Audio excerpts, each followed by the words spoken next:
Hello friends, hope you all are fine. Today we are going to start our chapter number 2 of class 11th Sociology, book number 2, and the name of chapter is Social Change and Social Order in Rural and Urban Society. Basically इस chapter के अंदर हम ये पढ़ेंगे कि समाज के अंदर परिवर्तन कैसे आया, वो कौन कौन सी चीज़ें हैं जो समाज को धीरे धीरे मॉडिफाई करती है, मतलब मॉडर्नाइजेशन की तरफ प्रेरित करती है। ट्रेडिशनल सोसाइटीज़ को कैसे वो मॉडर्नाइज सोसाइटीज़ बनाती हैं। आज हम उन सब चीज़ों के बारे में इस चैप्टर के अंदर पढ़ेंगे। So let us start. Introduction. Social change refers to the change in structure and culture of the society. तो सोशल चेंज का मतलब क्या होता है? जब समाज का कल्चर और कल्चर को फॉलो करने का तरीका और समाज का स्ट्रक्चर बदलता है तो उसको बोलते हैं social change. Sometime change in values and beliefs can also lead to social change. कई बार क्या होता है, जब लोगों के विश्वास, लोगों की मान्यताएं धीरे धीरे परिवर्तित होती हैं तो तब भी सोशल चेंज होता है, सोसाइटी परिवर्तित होती है। On the basis of its pace social change में बी इवोल्यूशनरी और रिवोल्यूशनरी। तो कितनी तेजी से सोशल चेंज आ रहा है उस चीज़ पे डिपेंड करता है कि सोशल चेंज कैसा होगा। अगर बहुत तेज़ी से आ रहा है तो या तो वो इवोल्यूशनरी होगा या फिर वो रिवोल्यूशनरी होगा। इवोल्यूशनरी में परिवर्तन धीरे धीरे आता है और रिवोल्यूशनरी में परिवर्तन एकदम रिवोल्यूशन आता है। तो ये डिपेंड करता है कि सोशल चेंज का पेस कितना है, उसके स्पीड कितनी है। Change in ideas, values and beliefs also lead to social change. जब लोगों की सोचने की तरीके बदलें, लोगों की वैल्यूज़ बदलें, विश्वास बदलें, लोगों की मान्यताएं बदलें तो सोशल चेंज होता है। Industrialisation and urbanisation have lead to change in the structure of the society. उद्योगीकरण और शहरीकरण, इंडस्ट्रियलाइजेशन और अर्बनाइजेशन ने लोगों के सोशल स्ट्रक्चर को बदला है, लोगों की मान्यताओं को बदला है। पहले अधिकतर लोग ट्रेडिशनल पैटर्न से जीवन गुजारते थे। आज हम सब लोग अधिकतर जो है फैक्ट्रीज़ का सामान यूज़ कर रहे हैं बना हुआ, या आप पहले अधिकतर लोग रूरल सेक्टर में रिसाइड करना पसंद करते थे, पर अब हर व्यक्ति सोचता है कि अर्बन सेंटर की तरफ जाए, अर्बन सिटीज़ की तरफ। तो स्ट्रक्चर धीरे धीरे बदल रहा है। Westernisation and Sanskritisation. वेस्टर्नाइजेशन होता है मतलब कैपिटलिज्म को या वेस्टर्न कल्चर को फॉलो करना, और संस्कृताइजेशन उसको बोलते हैं जब एक पर्टिकुलर ग्रुप के लोग दूसरी कम्युनिटी को फॉलो करना चाहें, उनको उनकी तरह ही मान्यताएं मान रहे हैं। जैसे फॉर एग्जांपल एक एक्स ग्रुप कम्युनिटी का एक व्यक्ति है और एक वाई ग्रुप कम्युनिटी है जो उससे बड़ी कम्युनिटी है। हालांकि इंडियन कॉन्स्टिट्यूशन के हिसाब से हम सब इक्वल है, पर सोसाइटी का स्ट्रक्चर आप जानते ही हो, बटा हुआ है। तो जब एक कम्युनिटी का व्यक्ति दूसरी कम्युनिटी के लोगों को कॉपी करे और उनके जैसा बनना चाहे, उसको बोलते हैं संस्कृताइजेशन। इसकी इन दोनों की वजह से भी, वेस्टर्नाइजेशन और संस्कृताइजेशन की वजह से भी कल्चर में चेंज आता है। Causes of social change. अब समाज के अंदर परिवर्तन होता कैसे है? अगर देखो समाज के इंटरनल चेंज आ रहा है, मतलब बाहरी कोई प्रभाव नहीं पड़ रहा है दूसरे देश के कल्चर का, उसको बोलते हैं संस्कृताइजेशन। जैसे फॉर एग्जांपल एक्स व्यक्ति, वही वाला जो मैंने अभी दिया कि एक्स व्यक्ति है और वो वाई व्यक्ति के कल्चर को कॉपी करता है, तो ये इंटरनल चेंज है, इसको बोलते हैं संस्कृताइजेशन। और जब दूसरे देशों का हम पे प्रभाव पड़े, वो है एक्सटर्नल चेंज, वेस्टर्नाइजेशन। आज आप देखो सब लोग we wear western clothes like jeans और शर्ट, और वरना पहले क्या चलता था, धोती और कुर्ता। तो ये एक्सटर्नल चेंज है। Source of cause of social change. अब ये सोशल चेंज आता कहाँ कहाँ से है, कौन चीज़ें हैं जो इस सोशल चेंज को बढ़ावा देती हैं? कल्चर, इकोनॉमी और technology, environment and politics. These are four changes, four factors which cause social change. So let us read all of these one by one. So the first one is culture. Ideas, values, beliefs are important aspect of life. ये तो हमारे जीवन का एक important हिस्सा है ही, आप जानते हो, इन्हीं से ही हमारा जीवन चलता है। सो इफ़ दीज चेंज, तो अगर इनमें परिवर्तन आ रहा है तो समाज में भी परिवर्तन आएगा, लोगों के कल्चर में भी परिवर्तन आएगा। इकोनॉमी और टेक्नोलॉजी। आज आप देखो हम हमारी देश की अर्थव्यवस्था या दूसरे देशों की अर्थव्यवस्था लगभग सभी रूप से इंडस्ट्रियलाइजेशन या टेक्नोलॉजी पे निर्भर है। तो जिसकी वजह से क्या हो रहा है, समाज का स्ट्रक्चर भी बदल रहा है। पहले लोग जनरली सब काम अपने घरों में ही या ट्रेडिशनल मेथड से करते थे, पर अब लोग किसका यूज़ करते हैं, मॉडर्न मेथड्स का या टेक्नोलॉजिकल चीज़ों का उपयोग करते हैं अपने जीवन को आसान बनाने में। तो टेक्नोलॉजिकल या इकोनॉमिकल फैक्टर से भी समाज के अंदर परिवर्तन आता है। एनवायरमेंट, एनवायरनमेंट से भी परिवर्तन आता है। Nature, ecology and physical environment, जो आसपास की चीज़ें हैं धीरे धीरे बदलती जा रही हैं, आप देखो। और इवन नेचर एनवायरनमेंट भी आज के दौर में बहुत ज़्यादा क्या हो चुका है, कंजस्टेड हो चुका है। और इवन बहुत सारे एनवायरनमेंटल प्रॉब्लम्स भी हैं जो हमारे जीवन को इफ़ेक्ट कर रही हैं। तो उसकी वजह से भी सोसाइटी का स्ट्रक्चर बदलता है। पॉलिटिक्स, राजनीति तो आप जानते ही हो, समाज को कई बार बांटने का भी काम कर देती है और कई बार जोड़ने का भी। तो पॉलिटिकल फोर्सेस की वजह से भी सोशल चेंज हो रहा है। जैसे इतिहास में जो युद्ध हुए हैं राजनीति से जुड़े हुए, या गद्दी को पाने के लिए जो लड़ाइयाँ लड़ी हैं राजाओं ने आपस में, उन सब से भी सोसाइटी का स्ट्रक्चर बदलता है। Counter culture, counters are protest. जब देखो समाज के अंदर परिवर्तन आ रहा है किसी कल्चर में, और उस कल्चर के लोग, उस कल्चर के कुछ लोग उसको रोक रहे हैं या रेजिस्ट कर रहे हैं या उस परिवर्तन को आने नहीं देना चाहते, उसको बोलते हैं counter culture. Counter are protests against और refusal to conform to prevalent social norms. तो जब परिवर्तन ना आने दें या उसको रोकें, कल्चर के अंदर परिवर्तन ना आए, तो उसको बोलते हैं counter culture. These protests may involve anything from hairstyle and clothing, fashion to language और लाइफ स्टाइल। किसी भी चीज़ से जुड़ा हुआ हो सकता है काउंटर कल्चर। जैसे अपनी भाषा को बचाना है, उससे रिलेटेड चीज़ें या उससे रिलेटेड एक्टिविटीज़ हो रही हैं, तो वो काउंटर कल्चर है। या फिर आप हेयर स्टाइल भी हो सकता है, कई बार लाइफ स्टाइल भी हो सकता है, जीवन जीने का तरीका, तो उसको बोलते हैं काउंटर कल्चर। परिवर्तन को रोकना। Social order refers to the active maintenance and reproduction of particular pattern of social relations and of values and norms। समाज के अंदर कैसे लोग चीज़ों को आगे लेके चल रहे हैं, ग्रुप्स जो सोसाइटी के हैं अलग अलग, एक्टिव मेंटेनेंस करना है नॉर्म्स का, वैल्यूज़ का, तो वो प्रॉपर ऑर्डर में हो, उसी को बोलते हैं सोशल ऑर्डर। जिस बेस पे सोसाइटी चलेगी, जिन मान्यताओं पे सोसाइटी आगे बढ़ेगी। अब हम इसको अचीव कैसे कर सकते हैं? When pupils are compelled in various ways to obeys norm, जब लोग अपनी इच्छा से, मतलब कि उनको समझाया जाए कि आपको ये मानने ही हैं, ये नॉर्म्स, आप इनको मना नहीं कर सकते। एक तो ये तरीका है सोशल ऑर्डर बनाए रखने का। दूसरा तरीका है कि लोग अपनी इच्छा से कहें कि ठीक है भाई, हम इन रूल्स एंड रेगुलेशंस को मानेंगे, हम इन्हें तोड़ेंगे नहीं। तो दूसरा तरीका है ये सोशल ऑर्डर बने रहने का। अथॉरिटी क्या होता है? मैक्स वेबर, इन्होंने क्या कहा है, ये एक सोशोलॉजिस्ट हुए हैं। Authority is a legitimate power that is power considered to be justified और proper. Authority of a teacher, तो अथॉरिटी क्या है कि पावर एक व्यक्ति की, कि सही से रूल्स एंड रेगुलेशंस लागू हो, उन्हें कोई ब्रेक ना करे। जैसे एक टीचर के पास अथॉरिटी होती है कि अगर कोई बच्चा गलत कर रहा है तो उसको समझाए या उसको डांट दे थोड़ा सा, या जैसे भी उसको मतलब कि सोशल ऑर्डर या सोशल नॉर्म्स को फॉलो अप करने के लिए प्रेरित करे। तो दिस इज अथॉरिटी। अब अथॉरिटी कई तरीके की होती है, जैसे क्रिज्मेटिक अथॉरिटी एंड रेशनल। तो क्रिज्मेटिक क्या होती है? Power legitimised by extraordinary personal abilities that is inspire devotion and obedience. Charismatic authority होती है, जैसे मान लो एक व्यक्ति है, उसकी मतलब उसके अंदर इतना ज़्यादा दूसरों को प्रभावित करने की क्षमता है, या दूसरे उसकी बात को ना कर ही नहीं सकते, जो उसने कह दिया वो मान लेते हैं, उसके प्रति पूरे डिवोटेड हैं और उसकी बात को नकारते नहीं, ओबीडेंस करते हैं।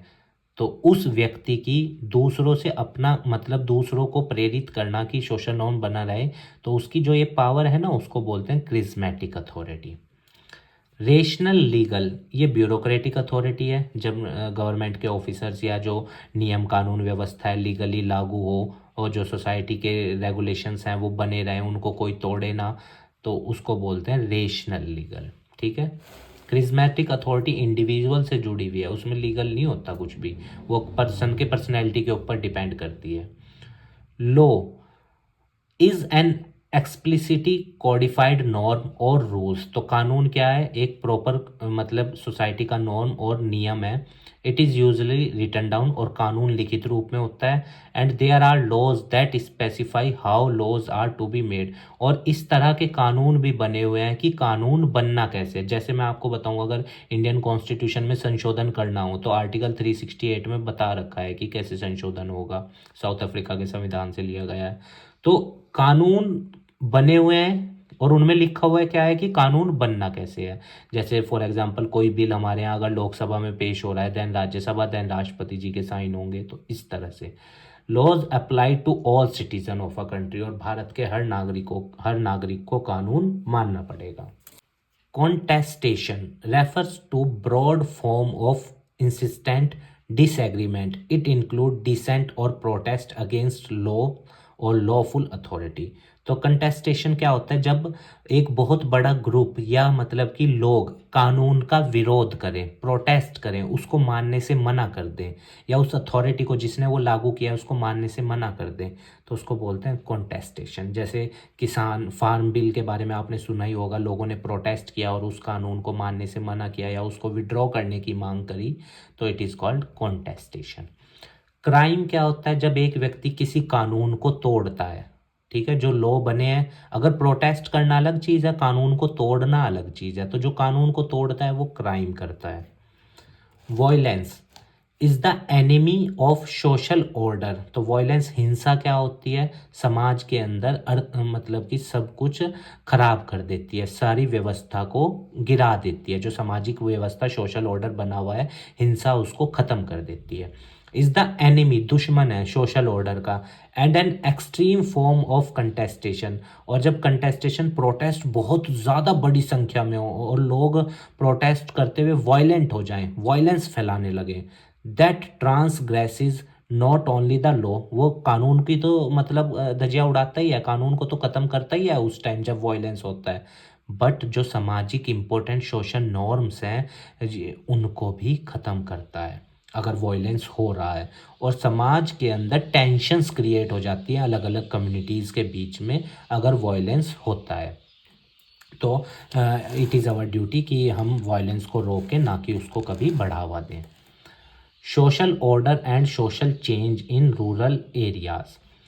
Change is slower to arrive in village. देखिए अर्बन एरियाज़ में तो चेंज जल्दी आ जाता है, पर गांव में आप जानते हो अधिकतर ट्रेडिशनल प्रैक्टिसेस होती हैं, तो चेंज एकदम नहीं लाया जा सकता। तो change is slower to arrive in village than in towns because of personalised relationship या फिर ट्रेडिशनल सोशल प्रैक्टिसेस की वजह से ग्रामीण एरिया में परिवर्तन शहर के मुकाबले, कस्बों के मुकाबले देर से होता है। New modes of communication has accelerated the pace of change in village. पर आज आप जानते हो कोई हर गांव भी लगभग सारी का फैसिलिटीज़ हैं, गांव के अंदर भी सारे मोड्स ऑफ कम्युनिकेशन हैं और ट्रांसपोर्टेशन के साधन हैं, तो इसीलिए गांव में भी धीरे धीरे स्पीड चेंज की बदल रही है, बढ़ रही है। लैंड रिफॉर्म जैसे have Altered the structure of land ownership का स्ट्रक्चर बदला। लैंड रिफॉर्म ने लैंड टू द टीलर किया गया था ना गवर्नमेंट के द्वारा। And also the technological change, जो टेक्नोलॉजिकल परिवर्तन धीरे धीरे आ रहा है, खेती करने के तरीके बदल रहे हैं, उससे भी रूरल एरिया का सोशल स्ट्रक्चर बदल रहा है। पहले जनरली बैल से या हल का यूज किया जाता था खेतों में, पर आज modern inputs of technology, tractors, जंदरा, ये सब मशीनें यूज़ की जाती हैं। Sudden fluctuations in agriculture prices, drought और flood can use havoc in rural societies. तो अचानक से फ्लक्चुएशन आना एग्रीकल्चर के रेट में, या सूखा पड़ जाना, बाढ़ आ जाना, या फसलें ख़राब हो जाना, इनसे रूरल सोसाइटी पे बहुत ज़्यादा फ़र्क पड़ता है, क्योंकि आप जानते हो रूरल सोसाइटी में अधिकतर लोग खेती के ऊपर ही निर्भर हैं। पर गवर्नमेंट बहुत सारी कोशिश कर रही है, लार्ज स्केल डेवलपमेंट प्रोग्राम चलाती है रूरल लोगों के भले के लिए, और इसका बहुत इनॉर्मस इम्पैक्ट, बहुत बड़े स्केल में इम्पैक्ट पड़ा है। आप जानते हो national food for work programme चलाया गया था 2004 में, जिसे फिर MG NREGA, Mahatma Gandhi national rural employment guarantee act 2005 में इसमें मर्ज कर दिया गया था। 100 डे वर्क ऑफ एश्योरेंस है इसके अंदर। तो दीज पॉलिसीज़ या रूरल डेवलपमेंट की जो भी पॉलिसीज़ गवर्नमेंट चलाती है वो मेनली इसीलिए चलाती है ताकि रूरल सोसाइटी के स्ट्रक्चर में भी चेंज आए, उनमें भी मतलब मॉडर्नाइजेशन आए, और वो भी अर्बनाइजेशन की तरह ही एक बेटर लाइफ जिए। Social order and social change in urban area. अब शहर की बात करते हैं। Urbanism as a way of life for large segment of the population is a modern phenomenon. आप जानते हो अर्बनाइजेशन क्या है, आज के दौर में एक बहुत ही मतलब नया ही लगभग एक तरह की चीज़ की शुरुआत हो चुकी है। अधिकतर हर व्यक्ति एक मॉडर्न लाइफ जीना चाहता है, एक मतलब सुख सुविधाओं वाला जीवन जीना चाहता है, तो वो शहर की तरफ बढ़ता है या धीरे धीरे अपने पैटर्न को, सोशल ऑर्डर को, सोशल नॉर्म्स को, बिलीव्स को बदलता है। सिटी लाइफ और मॉडर्निटी दोनों एक साथ चलती हैं, ये तो जाहिर सी बात है। City fosters the development of group of identities based on factors like race, religion, ethnicities ETC. शहरों के अंदर इन सब चीज़ों पे मैटर नहीं करता, क्योंकि आप जानते हो शहरों के लोगों की सोच मॉडर्न होती है और वहाँ पे सभी लोग लगभग एक दूसरे के साथ मिलजुल के रहते हैं और किसी को इन चीज़ों से फ़र्क जनरली नहीं पड़ता। हाई पॉपुलेशन डेंसिटी होती है, शहरों में जगह तो कम होती है आप जानते हो, और कंजस्टेड होते हैं और घर भी छोटे छोटे होते हैं। तो पॉपुलेशन डेंसिटी शहरों की ज़्यादा है, गाँव की कम है। गाँव में घर भी बड़े बड़े होते हैं और खुले घर होते हैं। High population density places a great premium on spaces, और बहुत ज़्यादा रेट भी हैं ज़मीनों के शहरों में। Very complex problems of logistic, और घर छोटे छोटे होते हैं तो घरों में इतना ज़्यादा सामान नहीं रखा जा सकता। गाँव में तो आप जानते हो घर बहुत बड़े बड़े होते हैं, इसलिए क्या होता है गाँव के लोग अगर अपने घर में ज़्यादा लॉजिस्टिक्स रखना चाहते हैं तो वो रख सकते हैं, क्योंकि जगह ज़्यादा है घर में। पर शहरों में जगहें क्या होती हैं, घर क्या होते हैं, छोटे होते हैं। City life presents formidable challenges of, पर शहर में चैलेंजेस बहुत ज़्यादा हैं। प्लानिंग क्या करना है, फिर उसे इम्प्लीमेंटेशन करना या मेंटेनेंस करना चीज़ों का, या कैसे आगे बढ़ना, क्योंकि आप जानते हो शहर के अंदर स्ट्रगल ज़्यादा है in comparison to rural area. इस जॉब अपॉर्चुनिटी शहर में ज़्यादा है ठीक है, पर स्ट्रगल भी ज़्यादा है। शॉर्टेज ऑफ हाउसिंग है शहरों के अंदर फॉर द पुअर, क्योंकि घर बहुत महंगे हैं तो गरीब व्यक्ति तो आसानी से खरीद नहीं सकता, और जनरली फिर गरीब व्यक्ति क्या हो जाता है, होमलेस हो जाता है या फिर झुग्गी झोपड़ियों में रहना शुरू करता है। And the phenomena of street people, आपने देखा होगा शहरों में लोग इस मेट्रो पिलर के नीचे सो रहे हैं या पुल पे सो रहे हैं, बिकॉज उन लोगों के पास घर नहीं है। क्यों? क्योंकि आप जानते हो अर्बन लाइफ क्या है, बहुत ज़्यादा एक्सपेंसिव है। It is also the leading cause of emergence of slums, और यही कारण होता है कि फिर झुग्गी झोपड़ियाँ जो छोटे छोटे मकान होते हैं वो बनने लगते हैं। जैसे आप जानते हो बॉम्बे के अंदर है धारावी स्लम, ठीक है ना, तो वो उस तरह की चीज़ें फिर डेवलप होने लगती हैं, क्योंकि वे ऑफ लाइफ क्या होता है, एक्सपेंसिव होता है। People live in cities is based on social cultural identities, creation of ghettos through the conversion of mixed composition. आप जानते हो शहरों में सब लोग मिलजुल के रहते हैं, किसी को किसी कास्ट से या उन चीज़ों से मतलब ही नहीं है, सब अपना बिजी हैं लाइफ में। नेबरहुड और अलग अलग कम्युनिटी के लोग एक साथ रहते हैं। मान लो फॉर एग्जांपल एक्स घर में को किसी और कम्युनिटी या रिलीजन को फॉलो करने वाला रह रहा है, वाई घर में बराबर वाले घर में कुछ और हो सकता है। उनको इन चीज़ों से जनरली मतलब नहीं पड़ता, क्यों फ़र्क नहीं पड़ता, क्यों? क्योंकि दे आर वेल एजुकेटेड, और their attitude to are these type of racial या रिलीजियस या this type of discrimination generally क्या होता है उनका बहुत ही कम होता है, ना के मुकाबले उनके लिए इन चीज़ों का अस्तित्व मैटर नहीं करता। इवन कॉन्स्टिट्यूशनल वे में भी अगर हम देखें तो दीज ये सब चीज़ें कॉन्स्टिट्यूशन के हिसाब से भी बैन है। ये discrimination on the basis of race, caste, religion, place of birth या फिर अनटचेबिलिटी, आर्टिकल 15 में ये है रेस कास्ट वाली बात, रिलीजन, और आर्टिकल 17 में है अबोलिशन ऑफ अनटचेबिलिटी। और इवन आर्टिकल 19 में जब ये freedom to reside throughout the territory of India है, तो फिर अर्बन लोग इसको जनरली क्या करते हैं, अच्छे से एंजॉय करते हैं। They do not interfere in the matters of other. Change in mode of transport, और शहरों में तो आप जानते हो ट्रांसपोर्ट के मोड्स क्या होते जा रहे हैं, जनरली बदलते जा रहे हैं। मेट्रोज आ गई हैं और भी बहुत सारी व्यवस्थाएं।